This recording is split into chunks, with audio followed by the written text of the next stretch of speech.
Assalamualaikum and hi. My name is Fatinie Binti Noor, and today I will be presenting my analysis of an academic journal article titled Impact of Online Learning on Students' Performance and Engagement, a Systematic Review. This presentation focuses on three main aspects of the article, which are language analysis, context analysis, and content analysis. Through this evaluation, I will identify the strengths and weaknesses of the article and discuss how effectively it meets academic writing standards. Before I begin, here is a brief overview of my presentations. First, I will discuss the language analysis, where I identified several language errors and suggested corrections. Next, I will examine the context of the article, including its purpose, audience, and overall structure. After that, I will analyze the content of the article by evaluating the quality and depth of the discussions. Finally, I will summarize the findings and conclude with the main lessons that can be learned from this analysis. For the language analysis, I examine different categories of language errors found in the article. Although the article generally follows academic writing conventions, I discovered several issues involving punctuation, sentence structure, grammar, word choice, capitalization, formatting, and spelling. These errors do not completely affect the meaning of the article, but they can reduce clarity, accuracy, and professionalism. Therefore, proofreading and editing are important to ensure that academic writing remains clear and effective. In this example, the article contains a punctuation error involving a missing closing parenthesis. The original sentence lists several databases used in the research, but the closing bracket after JSTOR was omitted. Although this may seem like a small mistake, it makes the sentence appear incomplete and can interrupt the reading flow. By adding the missing parenthesis, the sentence becomes grammatically complete and easier for readers to understand. This shows how proper punctuation contributes to clarity and accuracy in academic writing. This example focuses on a grammar issue involving redundancy. The original sentence repeats the pronoun it, which is unnecessary because both clauses refer to the same subject. Removing the second it improves the sentence by making it more concise and maintaining parallel structure. Academic writing values clarity and efficiency, so avoiding unnecessary repetition helps create smoother and more professional sentences. The next example involves sentence structure. The original sentence joined two independent ideas using only a comma. This error is known as a comma splice, which is a common grammatical problem in academic writing. To correct it, I replaced the comma with a semicolon and added the word however to clearly show the contrast between the two ideas. As a result, the sentence becomes more coherent, logical, and academically appropriate. In this example, the issues involve inappropriate word choice. The article uses the phrase against F to F education when comparing online learning and face-to-face learning. The word against suggests opposition rather than comparison. Therefore, replacing it with compared to provides a more accurate meaning and suits the formal style expected in academic writing. This correction improves both precision and readability. This example highlights a capitalization error.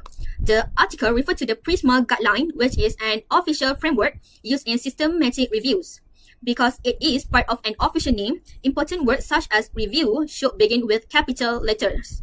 Correct capitalization demonstrates attention to detail and ensures consistency with academic conventions and referencing standards. The next issue concerns formatting.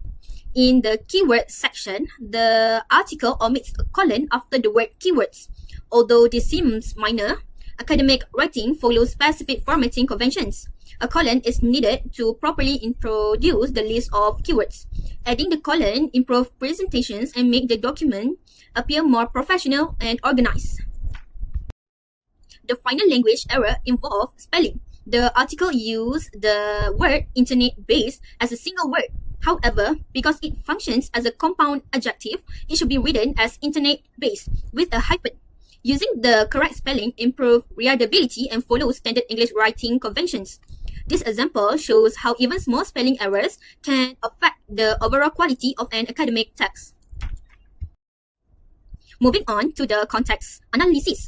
The article was written within the context of the COVID-19 pandemic, when educational institutions worldwide shifted from face-to-face learning to online learning.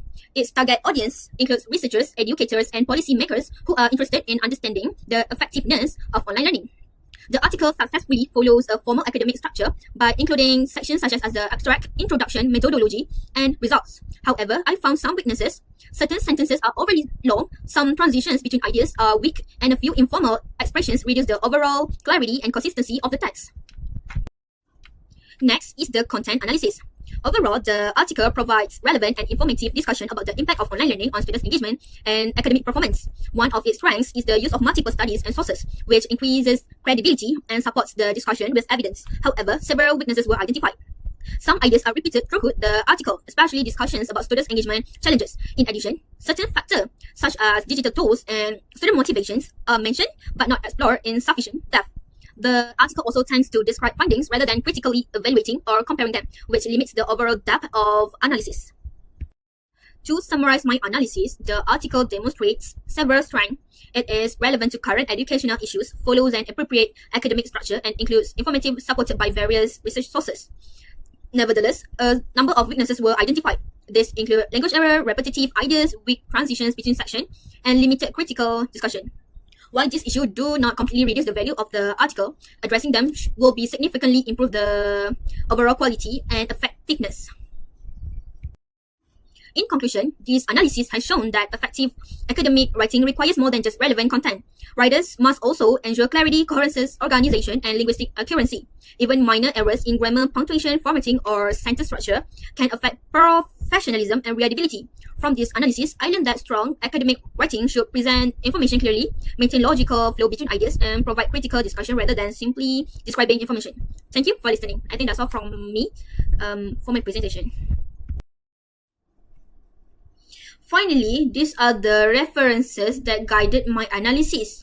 The sources provided useful frameworks for evaluating academic writing, particularly in relation to language use and content analysis. Thank you once again for your attention.